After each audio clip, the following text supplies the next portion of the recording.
Hi sir, ito na yung coin changer na in-order mo. Single dispense lang po ito. So pwede ka mamili ng piso or 5 pesos ba na i-dispense mo. So as for demonstration sir, ang nalagay ko dito is piso kasi yung isa, yung 5 nandito sa hopper sir. So itong hopper lang gagamitin ko. Kaso piso lang nilagay ko. Baka magtaka ka sir na kung maghulog ako ng 10 pesos, 2 piso ang ano niya i-dispense niya. So for example sir, huhulog ako ng 10 pesos. So automatic na po yan siya. Wala pong push button. Apo, diretso na yan siya. So yan, 2. So bilisan natin. Try ko maghulog ng sir. Diretso sir. Kaya ba? Ayan, 20. Naabutan. So dapat 4. So ayan sir, 4. Pero recommended pa rin sir na takpan yung mga butas niya sir. Maglaan ka lang ng either 2 opposite sides or isang butas lang. The rest is takpan mo siya. Mas recommended ko yung takpan yung ibang butas except for 1 or 2 ba, para accurate talaga yung pagsukli niya. Sa settings sir, nasabi ko sa iyo last time na meron po ito siyang settings na pang piso. So pag sa piso sir, explain ko dito yung settings sir. Ito yung set button. Pag i-press mo yan sir, unang lalabas dyan sir is 0101.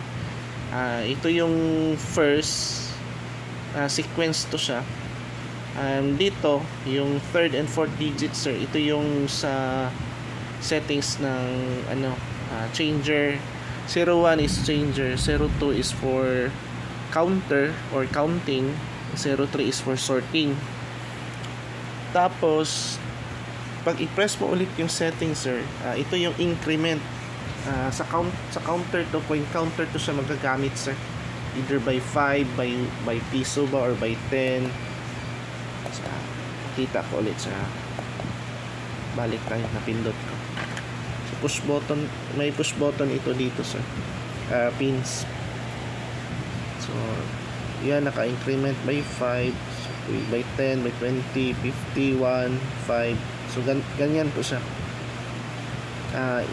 I-testing natin mamaya after sa changers na. So pag i-press mo ulit after sa increment, yan siya for counter. Ito na yung sa sir, sa changer mo na either piso ba yung dispense mo or 5. For example sir, napili mo is piso. So i-short mo lang tong button pin. Yan siya, nakaset na ng 1. 5 kasi is 5 pesos, 1 is 1 peso. So press ulit yung set button. After that sir, pwede mo na hulugan. Example sir, hulog ako ng 5.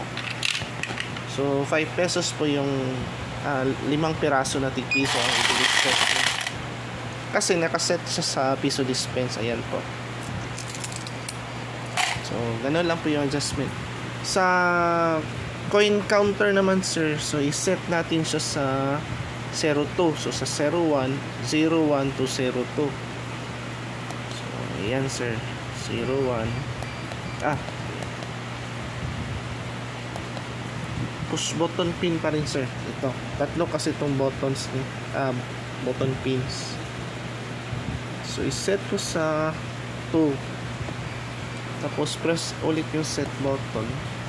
So increment tayo ng by 5. So ganito na po mangyari sir. Yung start button is button 1. Increment, decrement button 2 at saka button 3. Ito. So sa increment sir, let's say lalagay ako ng 10. So press ko na itong button 1 for start. So 10 yung natin na set kanina. So 1, 2, 3, 4, 5, 6, 7, 8, 9, 10. So far okay pa yung niya sir, basa ng sensor. Sa sorting naman sir, i-set natin siya to 0103. So, 03 na yan siya. Button 1 pa rin sir. Button 1 tsaka button 2 lang magagamit dito sa settings, increment tsaka decrement. Dyan hindi na yan siya magagamit sir. Tsaka dyan hindi na yan siya.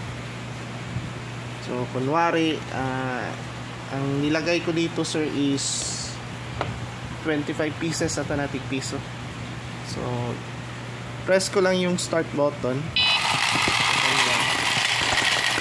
Ayan po sa sorting sir. Maglagay ka ng slider. So, depende na. So, ayan po 24. So, meron pa isang piso.